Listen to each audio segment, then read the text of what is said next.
Then I saw a new heaven and a new earth, for the first heaven and the first earth passed away, and there is no longer any sea. And I saw the holy city, New Jerusalem, coming down out of heaven from God, made ready as a bride adorned for her husband. And I heard a loud voice from the throne saying, Behold, the tabernacle of God is among men, and he will dwell among them, and they shall be his people, and God himself will be among them, and he will wipe away every tear from their eyes, and there will no longer be any death. There will no longer be any mourning, or crying, or pain. The first things have passed away. And he who sits on the throne said, Behold, I am making all things new. And he said, Write, for these words are faithful and true. Then he said to me, It is done. I am the Alpha and the Omega, the beginning and the end. I will give to the one who thirsts from the spring of the water of life without cost.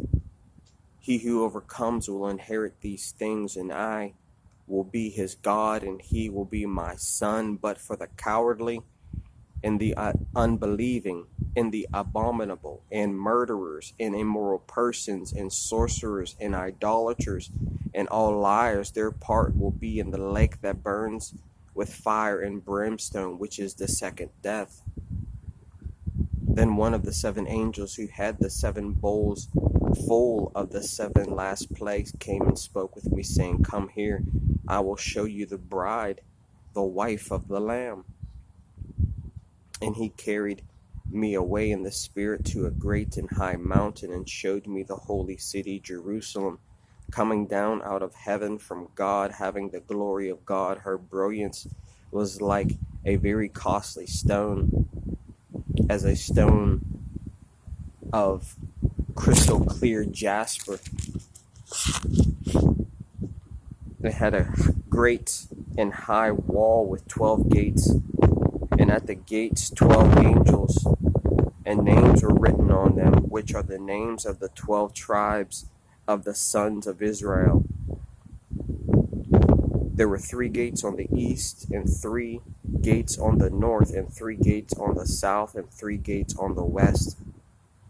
And the wall of the city had 12 foundation stones, and on them were the 12 names of the 12 apostles of the Lamb.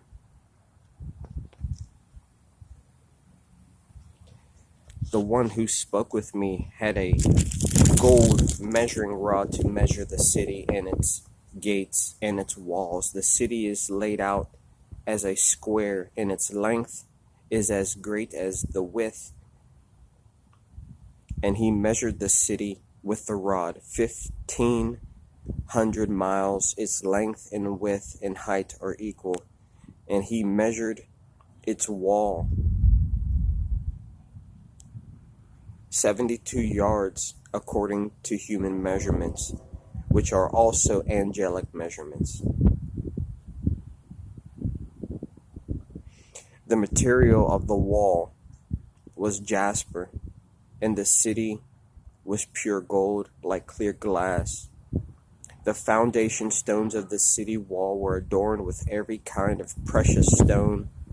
The first foundation stone was jasper, the second sapphire, the third chalcedony, the fourth emerald, the fifth sardonyx, the sixth sardius, the seventh chrysolite, the eighth beryl, the ninth topaz, the 10th chrysoprase, the 11th jacinth, the 12th amethyst. And the 12 gates were 12 pearls. Each one of the gates was a single pearl. And the street of the city was pure gold, like transparent glass. I saw no temple in it, for the Lord God, the Almighty, and the Lamb are its temple. And the city has no need of the sun or of the moon to shine on it, for the glory of God has illumined it, and its lamp is the Lamb. The nations will walk by its light, and the kings of the earth will bring their glory into it in the daytime. For there will be no night there. Its gates will never be closed, and they will bring the glory and honor of the nations into it, and nothing unclean, and no one who practices abomination and lying shall ever come into it, but only those whose names are written in the Lamb's book of life.